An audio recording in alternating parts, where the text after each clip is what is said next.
Hey guys, I'm here. Welcome back for episode 4 of season 4 of Titans. We're going to go ahead and jump into this thing because it's late and I've got other things to edit and record tonight. So, yeah, man, we're going to jump right in. If you want to see the full-length reaction to this episode or any of the previous ones, you can check those out over on Patreon, or if you become a member of the channel, gets you access as well. You will need your own footage to sync up with the time code, see my reaction to the entire episode. You get the same thing for all the other shows and movies that we cover here. You also get to suggest and vote on what movies to react to each month.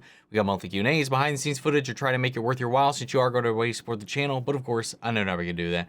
And a simple way you can help us out is just by liking, commenting, subscribing, sharing these videos, because that engagement goes a long way with helping the channel grow here on YouTube. And if you're new, if you're tuning in for the first time, we are almost at 40K.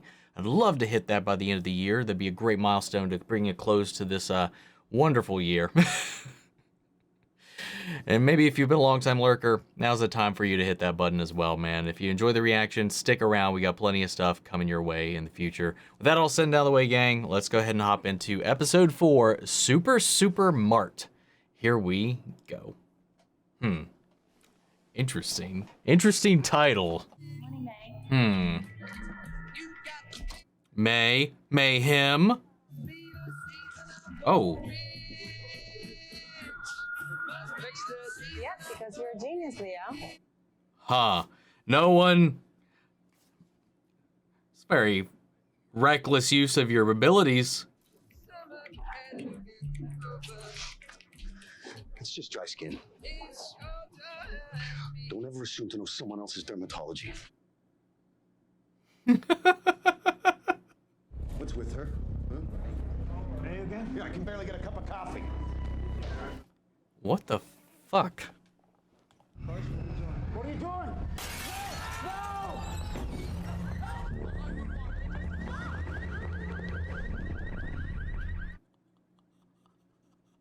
Oh my lord. You just push somebody's buttons too much, too hard, too many times, man.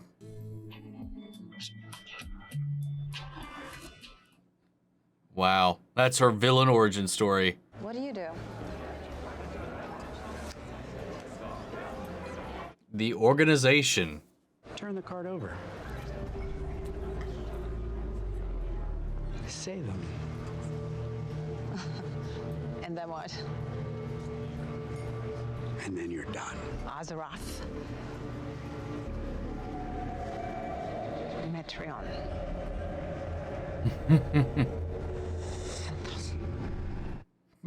Okay. Weird. Something like, when the red moon comes, my true fight begins. Everything about it felt like a warning. It's just a song in a jukebox. In your dream. No, it's not just a... Come on, Dick. You literally just fought an elf last episode. Chill. Son of Superman, right? Sort of, yeah. Cool. Can you fly? No. Oh, that's a shame. What about the magic phobia? The what? Magic phobia? Superman kind of has a brown thumb when it comes to magic. It flusters him. That's not true. He Actually, it doesn't is. know. I mean, I never met the man. It's just what I read. Wouldn't call it a phobia, though. Or that it flusters him, but it just affects him like it does anybody else. Sebastian, the woman at the police station, what did she say? She said that she's known me since before I was born. And that she would help me if I'd only let her. Let her. She wanted me to say these words. And then said,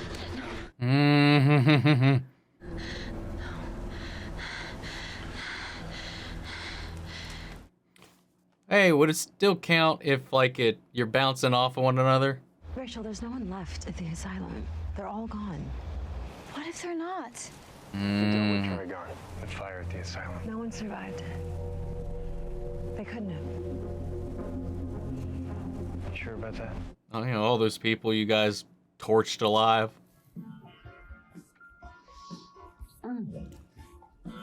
These strawberries are positively trigonic. Trigonic? Does he eat strawberries? Everything you eat, he tastes. Just Gina or all of us? All of us. But he's noticed you two in particular. Can somebody fill me in, please? The Asylum was run by the organization. It's a cult. My dad's cult. Your dad led a cult. Yeah. He's the reason I came to Earth. To kill him. But to kill me. You tried to kill Rachel? Hey, I thought we sorted this all out. We did. I'm just like telling him the facts. So, who's Rachel's dad? Trigon. Who's Trigon?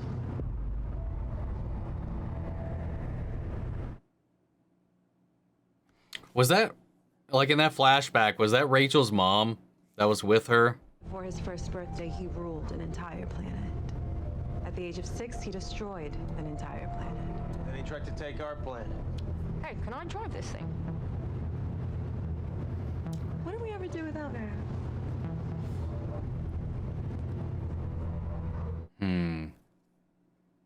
Keep an eye on him. Super Mart. Well, ladies and gentlemen, Heroic service, welcome wonderful back to the prices. Asylum. Oh, wow. This is built on the ruins of the Asylum. There's something here. Yeah, they've got power tools, fresh groceries, and a hunting section. Ravens. The hell is that? Just your standard portal to hell. Oh, Gar. Then go in there. Oh, no, never mind. That's her. Sebastian must learn the story. Never mind. They're all in the story. The Tamranian might not like her part. If old friends have been waiting for this day, when I say the word, they will rise up and fight for us.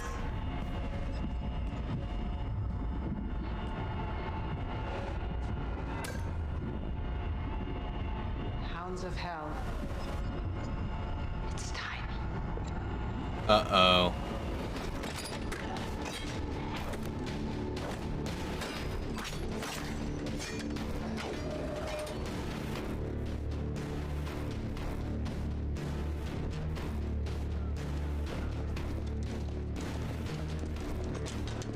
You must prove your conviction. Let him catch you.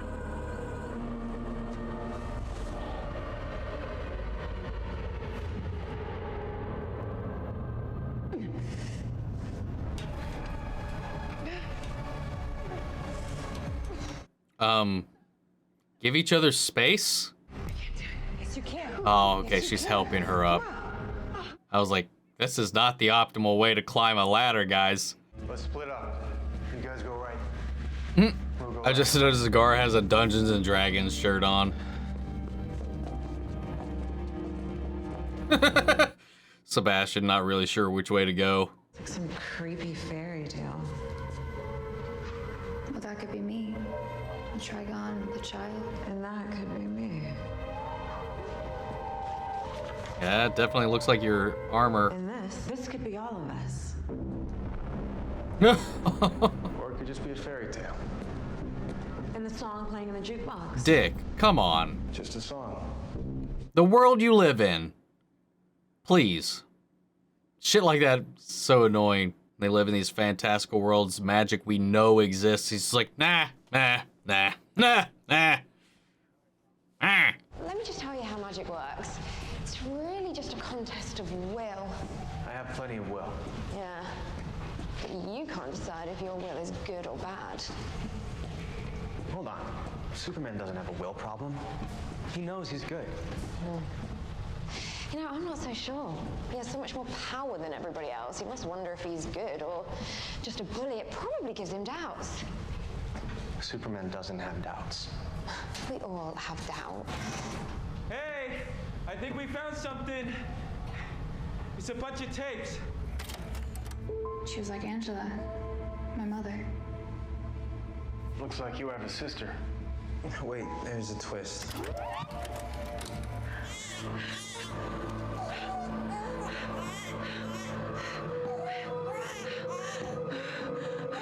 Is she really Sebastian's mom? Boy.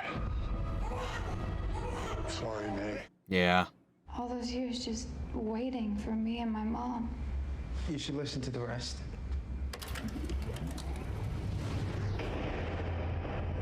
Oh, wow. 18 years later.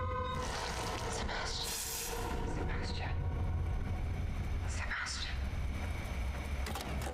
We gotta stop it. Jinx. We gotta kill him. Okay. I know I'm late to the end of the world party, but I'm here now. This is bringing it full circle to the first season, man. This guy turns into a fucking pumpkin. Nobody is touching him. Okay, everyone relax. Oh. Please. It's waning. What is? I've been tracking the lunar cycles. The moon is going into sidereal rotation, which means the blood moon will expire in about 8 hours. Oh, they have a time limit. We have to keep him with us for a night. Then it all goes away. New ending, new day. Watch the blood moon stay and doesn't dissipate.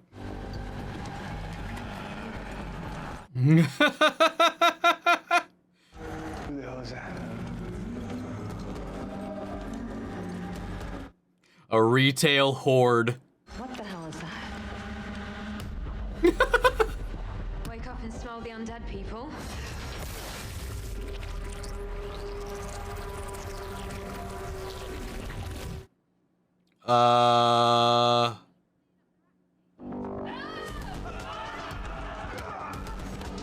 What the hell?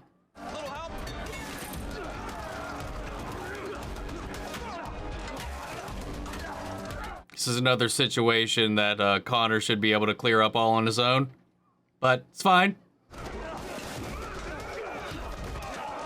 So are they actually undead, or are they in the employees that were working at the Supermart?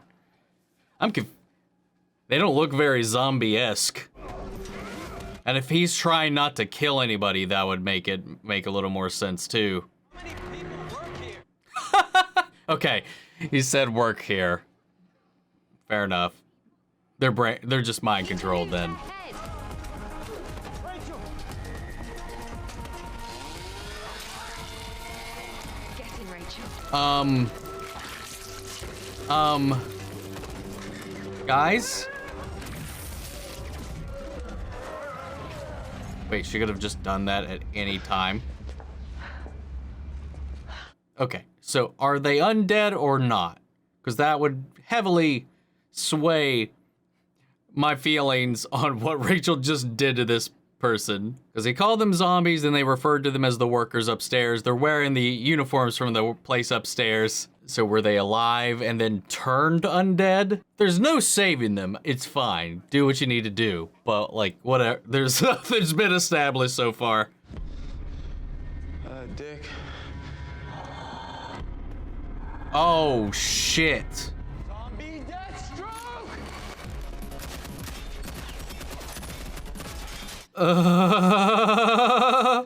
Jinx, freeze him. I need time to recharge. What are you, a fucking iPhone 7? You want me? They won't shoot him. Let's finish this! Dick, I got this. Dick, come on! Okay, go!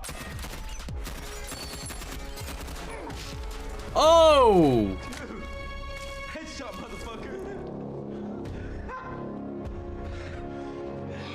Let's get out of here. He doesn't need... Oh, wow. Oh, shit. I guess they are just all zombies. Oh, that effect was terrible, but... This is such a wild scene. I don't really give a shit. Shit. Burn him. He vision his ass. Come to me, Superboy. Oh.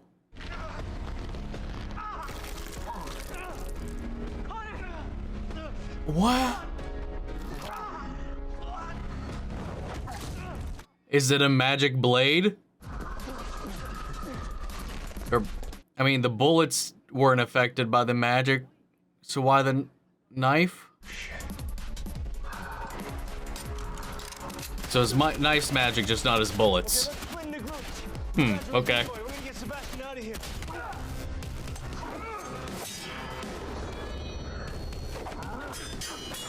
Dude.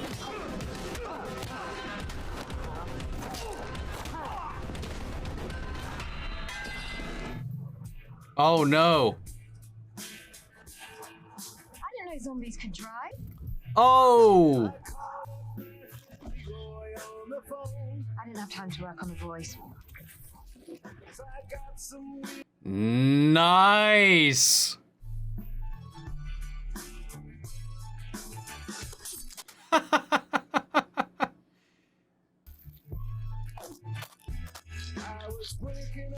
Oh my God. Are you absolutely sure this place can't be breached? Well, Superman and Constantine tried to break in, and neither of them could. It will keep you safe. Really? Okay. How was this place reinforced? What's going on with Connor?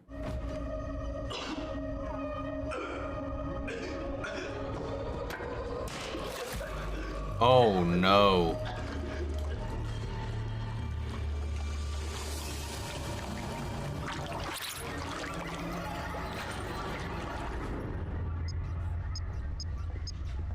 You sure you're all right? Right as rain. His insecurity is just making him double down on holding this back, man. We saw it last episode with his usefulness. Now this with his weakness being exposed. This was a fun ass episode though.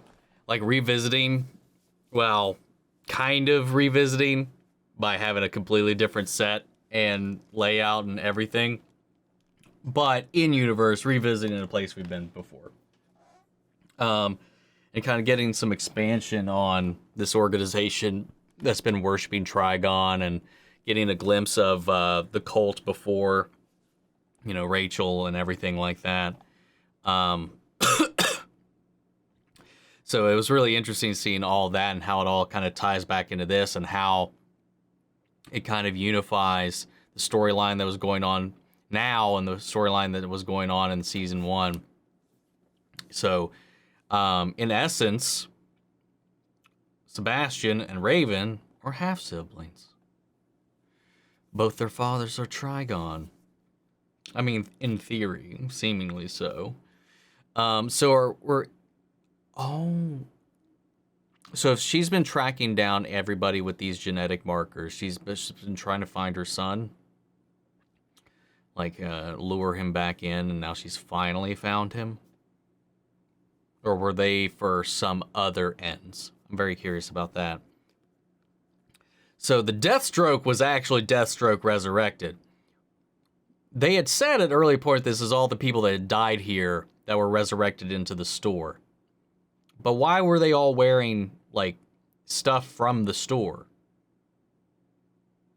Was my confusion in all of that. Because if they were actually raised from the dead from 2019 when they set it on fire originally, they would be very decomposed.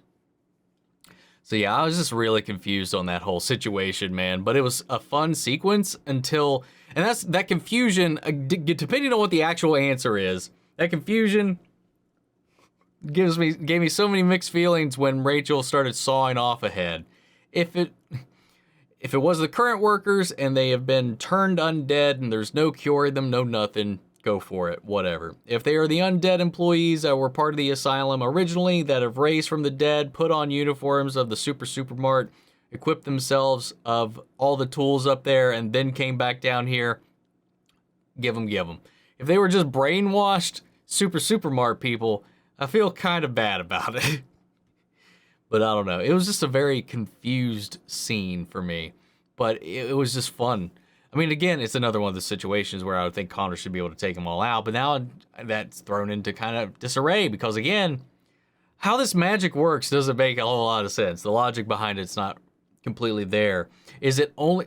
Was she actively driving the Deathstroke the whole time, or was it on autopilot with the gun and in the hand-to-hand combat, and for whatever reason that knife, when she herself was embodying him, was she like, come on Superboy, did she like charge it with magic with her radio waves so that it could penetrate his skin? If that is the case, could she have not done that with the bullets when he was just pretty much just giving them complete cover? I don't know. I don't know, man. That's just where my head's at. Overall, though, it's a fun episode. So they're in their minds, in her mind at least, she thinks her son, like there's no way because of how strong a believer she was that her son, regardless of gender or whatever the prophecy says, her son is the chosen one for the end of the world or whatever. That'll bring the world down for Trigon, not Rachel. Even though that's what the overall group still believes. She doesn't believe that. She believes it's her son. So she lets him off in the world. He escapes. He lives. She tries to allow him to gestate, given time. And, you know, even though Trigon showed up for the actual attempt, makes me wonder how this is going to go. If this is just something she just refuses to believe, if it is actually tied to Trigon, or if she's just kind of doing her own thing. Regardless, what's going to happen if Trigon doesn't show up to the party when this blood moon's here and over with, and Sebastian's where he's supposed to be, doing what he's supposed to do, and all that. Got a lot of questions about that whole aspect of it, and I wonder if, you know, do you think we'll see Trigon in the end? I'm very curious about that. But yeah, I think it's really interesting how they're kind of tying out the story, even though some of the writing in this episode wasn't that great. At the end of the day, the episode was pretty entertaining, and I like how they're working Jinx into the group in a way, and she's, you know, butting heads with everybody a little bit, which is very apt because she's a very roguish kind of character from the comics. More times than not on the villain spectrum side of things, but I think her role in the team is kind of cemented right now, and despite everything going on, you know, she's trying to help Connor, but like everything else right now, he's very much putting everything on his shoulders because he doesn't want to show any of these weaknesses, you know, especially when she starts talking if he's got the same weakness to magic that Superman does, and again, he just brushes it off because he doesn't want to think like that. He's like, I could get this. I just a little fluke the first time. You know, he's just trying to persevere all throughout this whole thing because he wants to be useful. He wants to be part of the team. He doesn't want to be like a detriment or a handicap because of everything that's going on, and also his doubts about whether and where his true nature lies because of that push and pull of Superman and Lex. It's kind of interesting to see how that's manifesting, and then to see that the same thing that tried to kill Lex with the snake didn't happen to him, and he managed to at least survive it initially. But yeah, I don't know, man. It's interesting. Got a lot of questions, but out at the end of the day, lack of answers aside, I enjoyed the episode for what it was. And I'm very excited. I'm very interested in seeing where this whole thing goes. But guys, what do you think of the episode? If you can clarify, maybe I missed it. Maybe I'll catch it in the edit and I'll throw up a little thing. I don't know. But like, if you can explain the fuck was going on at that store, if it's just something that went over my head, or if it was just the writing was of the scenes and everything was just poor at explaining it, let me know. But aside from that, let me know your thoughts on the episode down below. We'll carry on the conversation after the video. If you want to see my full-length reaction, remember it's on Patreon, or if you become a member of the channel, gets you access as well. And speaking of, before you go, I want to shout out our channel legends: Manny Sherritt, Ryan Karen, Philly Vane, Yori, Kory, Scott, Margaret Grace, Melito, Robert Anguiano, Raven McGann, Jeffrey Hale, and M. Sephiroth. Thank you guys so much for your continued support, and everybody who's been supporting the channel and helping us get to where we are. Love you guys. But that's it for now, and I'll see you all next week with the next episode. Take care, everybody.